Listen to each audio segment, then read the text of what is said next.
ஆண்டவராகிய இயேசு கிறிஸ்துவின் இனிதான நாமத்தினாலே இந்த நிகழ்ச்சிக்கு மிகுந்த அன்போடு கூட உங்களை வாழ்த்தி வரவேற்கிறேன். ஆண்டவராகிய இயேசு கிறிஸ்து இந்த பூமியில் மனிதனாய் இருந்த நாட்களில் ஒரு தடவை கானாவூர் என்ற ஊரிலே நடந்த திருமணத்திற்கு இயேசுவும் அவருடைய சீஷர்களும் அழைக்கப்பட்டிருந்தார்கள்.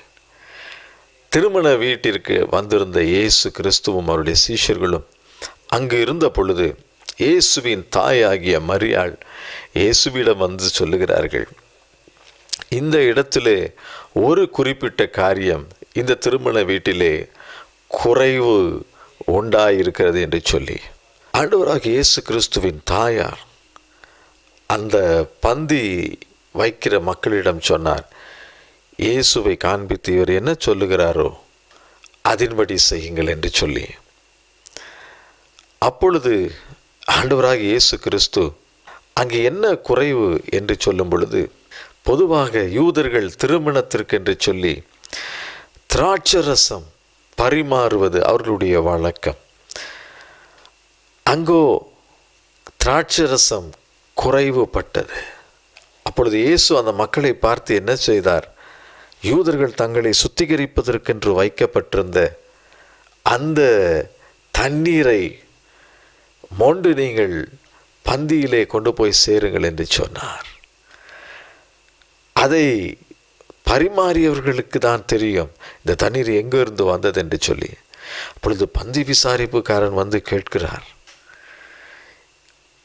எந்த மனுஷனும் முன்பு நல்ல ரசத்தை கொடுத்து ஜனங்கள் திருப்தி அடைந்த பின்பு ருசி குறைந்ததை கொடுப்பார், நீரோ நல்ல ரசத்தை இதுவரைக்கும் வைத்திருந்தீரே என்றார். அவனுக்கு இது புரியவில்லை, இந்த ரசம் எங்கிருந்து வந்ததப்பா. ஆம் பிரியமானவர்களே, ஆண்டவராகிய இயேசு கிறிஸ்து ருசி நிறைந்த ஒரு திராட்சரசத்தை அந்த மக்களுக்கு பரிமாறும்படி கட்டளையிட்டார். அதுதான் அவர் செய்த அற்புதம். கிறிஸ்துவுக்குள் மிகவும் பிரியமானவர்களே, இன்றைய உங்களுடைய வாழ்க்கையின் ஓட்டத்திலே அநேக காரியங்கள் பற்றாக்குறை போன்ற நிலை வேதனையோடு நிற்கிறீர்களோ, என்ன செய்வதென்று தெரியவில்லையே, இப்படி ஒரு குறைவாயிற்றே, என்னுடைய பொருளாதாரம் குறைவுபட்டிருக்கிறது, என்னுடைய புகழ் குறைவுபட்டிருக்கிறது, சமுதாயத்தில் என்னுடைய அந்தஸ்து குறைவுபட்டிருக்கிறது என்றெல்லாம் பலவிதமான காரியங்களை மனதில் வைத்து இந்த காரியம் குறைவாயிருக்கிறது, இந்த காரியம் குறைவாயிருக்கிறது என்று சொல்லி வேதனையோடு இருக்கிறீர்களோ, அப்படிப்பட்ட குறைவுகளை எல்லாம் ருசி நிறைந்ததாய் நிறைவாய் மாற்றுகிறவர் இயேசு கிறிஸ்து. இயேசு கிறிஸ்து குறைவுகளை நிறைவாக்குகிறவர். அது மட்டுமல்ல, ருசியுள்ள பதார்த்தமாய் ருசியுள்ள காரியங்களாய் நம்மை மாற்றுகிறவர். சாதாரண காரியத்தையும் ருசியுள்ள காரியமாய் மாற்றக்கூடிய வல்லமை உள்ளவர் இயேசு கிறிஸ்து. ஒரு சாதாரண தண்ணீர், ஆனால் ஒரு ருசியுள்ள திராட்சரசமாய் அதை ஆண்டவர் மாற்றியிருக்கிறார். அது மட்டுமல்ல, அதனுடைய நிறம் மாறி இருக்கிறது, அதனுடைய மனம் மாறி இருக்கிறது. அந்த தண்ணீரின் நிறம் திராட்சரசம் நிறம் போல மாறி இருக்கிறது. அந்த தண்ணீரின் மனம் ஒரு திராட்சரசத்தின் மனத்தை போல மாறி இருக்கிறது. ஒரு சாதாரண தண்ணீரின் சுவை ஒரு திராட்சரசத்தின் சுவையாக மாறி இருக்கிறது என்று சொன்னால் அவர் எவ்வளவு வல்லமையுள்ள தேவனாயிருக்கிறார். அதே போல உங்களுடைய வாழ்க்கையிலும் இன்றைக்கு அற்புதங்களை ருசிக்கும்படி செய்ய போகிறார். பிரச்சனைகளை மாற்றுகிறவர், குறைவுகளை நிறைவாக்குகிறவர், ருசியுள்ளதை உங்களுக்கு கொடுத்து உங்கள் வாழ்க்கையை ருசிகரமாய் மாற்றுகிற தேவன். ஆகவேதான் சங்கீதக்காரன் சொல்லுகிறார், சங்கீதம் 34:8 நாம் பார்க்கிறோம், கர்த்தர் நல்லவர் என்பதை சங்கீதக்காரன் தாவீது ருசிக்கிறார். இதை போன்ற அநேக காரியங்கள் தாவீதினுடைய வாழ்க்கையில் ஆண்டவருடைய அதிசயங்கள் எல்லாம் பார்த்து பார்த்து அவருடைய வாழ்க்கையை ருசிகரமாய் கர்த்தர் மாற்றினதையெல்லாம் பார்த்து அவர் எவ்வளவோ நல்லவர் என்பதை தாவீது ருசிக்கிறார், அனுபவிக்கிறார். சொல்லுகிறார், கர்த்தர் நல்லவர் என்பதை ருசித்து பாருங்கள். அவர் மேல் நம்பிக்கையாக இருக்கிற மனுஷன் பாக்கியவான். இப்படி ஒரு கிருபை நமக்கு கிடைக்கிறது. எபிரேயருக்கு எழுதின நிருபம் 2ஆம் அதிகாரம் 9ஆம் வசனத்திலே பார்க்கிறோம், ஒவ்வொருவருக்காகவும் இயேசு மரணத்தை ருசி பார்த்திருக்கிறார். நம் ஒவ்வொருவருக்காகவும் இயேசு மரணத்தை ருசி பார்த்திருக்கிறார். நம்முடைய மீறுதல்களின் நிமித்தம் இயேசு காயப்பட்டு, நம்முடைய அக்கிரமங்களின் நிமித்தம் அவர் நொறுக்கப்பட்டார். நமக்கு சமாதானத்தை உண்டாக்கும் ஆக்கினை அவர் மேல் வந்தது. அவருடைய தழும்புகளால் நாம் சுகமாகிறோம். ஒவ்வொருவருக்காகவும் மரணத்தை ருசி பார்த்தார் இயேசு.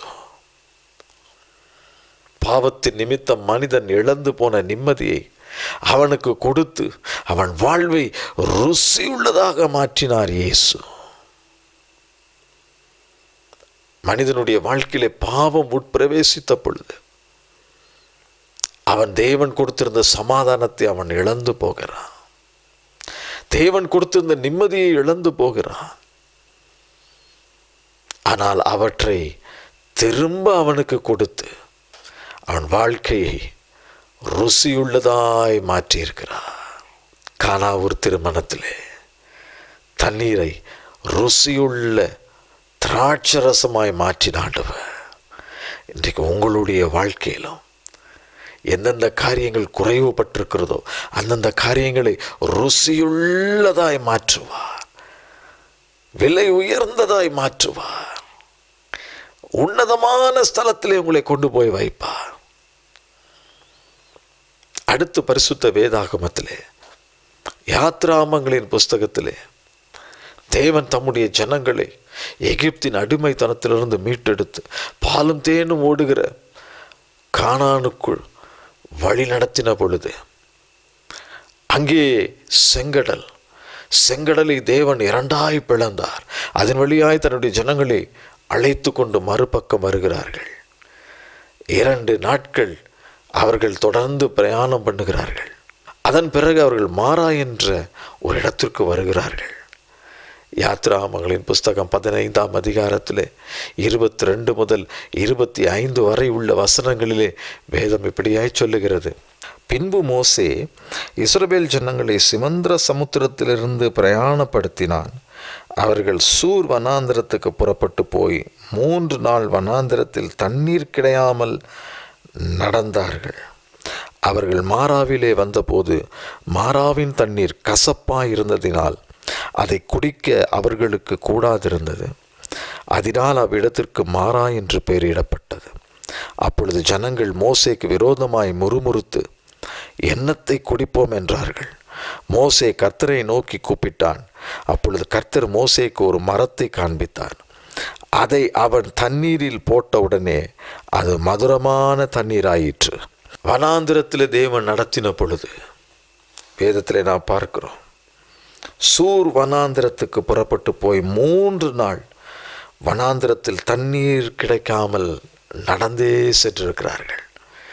அப்பொழுது மாரா என்ற ஒரு இடம், அங்கு தண்ணீர் கிடைத்தது.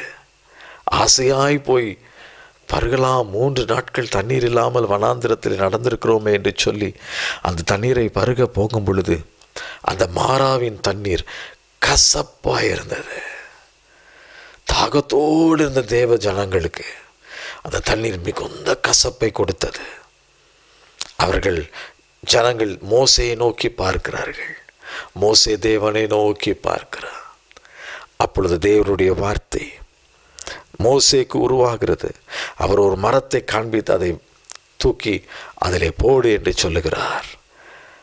ஆண்டவர் சொன்னதை அப்படியே செய்த மோசே அந்த மரம் அந்த தண்ணீரில் பட்ட மாத்திரத்திலே இந்த மாராவின் கசப்பு மதுரமாயிற்று. பிரியமானவர்களே, ஆண்டவருடைய வார்த்தைக்கு, சத்தத்திற்கு, அவருடைய வசனங்களுக்கு நாம் கீழ்ப்படியும் பொழுது நம்முடைய வாழ்க்கையில் மாறாவின் கசப்பான அனுபவம் மதுரமாய் மாறும். பிரியமானவர்களே, சங்கீதங்களில் புஸ்தகம் 19ஆம் அதிகாரம் 10ஆம் வசனத்திலே பார்க்கிறோம், அவைகள் பொன்னிலும் மிகுந்த பசும் பொன்னிலும் விரும்பத்தக்கதும் தேனிலும் தேன் கூட்டிலிருந்து வருகிறதுமான தெளிதேனிலும் மதுரமானது எவைகள் என்று சொல்லி நாம் பார்க்கும் பொழுது 7, 8, 9 ஆகிய வசனங்களில் இதை நாம் பார்க்கிறோம். கர்த்தருடைய வேதம் குறைவற்றதும் ஆத்துமாவை உயிர்ப்பிக்கிறதுமாயிருக்கிறது. கர்த்தருடைய சாட்சி சத்தியமும் பேதையை ஞானியாக்குகிறதுமாயிருக்கிறது. கர்த்தருடைய நியாயங்கள் செம்மையும் இருதயத்தை சந்தோஷிப்பிக்கிறதுமாயிருக்கிறது. கர்த்தருடைய கற்பனை தூய்மையும் கண்களை தெளிவிக்கிறதுமாயிருக்கிறது. கர்த்தருக்கு பயப்படுகிற பயம் சுத்தமும் என்றைக்கும் நிலைக்கிறதுமாயிருக்கிறது. கர்த்தருடைய நியாயங்கள் உண்மையும் அவைகள் அனைத்தும் நீதியுமாயிருக்கிறது. அவைகள் பொன்னிலும் மிகுந்த பசும் பொன்னிலும் விரும்பப்படத்தக்கதும் தேனிலும் தேன் கூட்டிலிருந்து ஒழுகும் தெளிதேனிலும் மதுரமுள்ளதுமாய் இருக்கிறது. கர்த்தருடைய வசனம், கர்த்தருடைய வசனம் மாறாவின் கசப்பை போன்ற காரியங்களிலிருந்து நமக்கு ஒரு விடுதலை கொடுத்து அதை அப்படியே மதுரமாக மாற்றுகிறது. கர்த்தருடைய வசனம், கர்த்தருடைய வார்த்தைகள். இன்றைக்கு உங்கள் வாழ்க்கை கசந்து போயிருக்கிறதா? எந்த ஒரு காரியத்தின் நிமித்தம் வாழ்க்கை கசந்து போயிருக்கிறது, அதை ருசியுள்ளதாய் மாற்றுவதற்கு, மதுரமாக மாற்றுவதற்கு வேத வசனங்களை வாசித்து தியானித்து இவைகளை கை கொண்டு இவைகளின்படி நாம் ஆண்டவருடைய வார்த்தைக்கு நாம் கீழ்ப்படிய நாம் ஒப்பு கொடுக்கும் பொழுது மாறாவின் கசப்பு மதுரமானது போல உங்கள் வாழ்க்கையின் சகல கசப்பான அனுபவங்களும் இன்றைக்கு மதுரமாக மாற்றப்படும். கண்களை மூடி ஆண்டவரை நோக்கி பார்ப்போமா?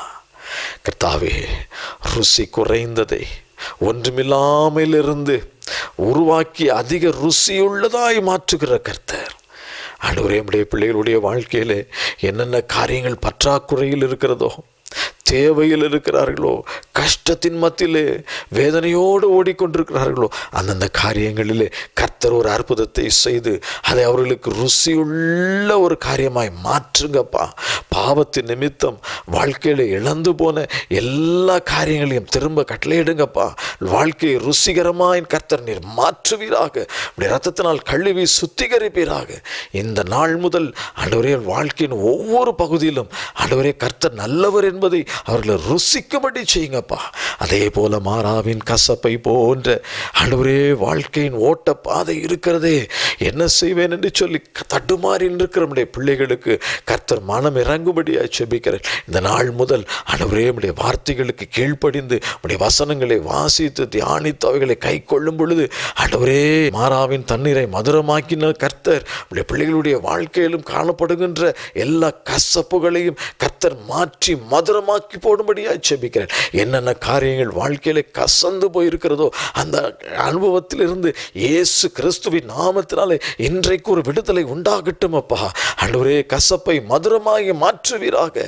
கசப்பான காரியங்களிலே கர்த்தர் மதுரத்தை கட்டளையிடுவீராக. நீர் அப்படியே செய்கிறதற்காக உமக்கு ஸ்தோத்திரம். தொடர்ந்து பிள்ளைகளோடு கூட இருந்து வழி நடத்தும். இயேசுவின் நாமத்தில் கேட்கிறோம் பிதாவே, ஆமேன். கர்த்தர் தாமே உங்களை ஆசீர்வதிப்பாராக. ஆமேன்.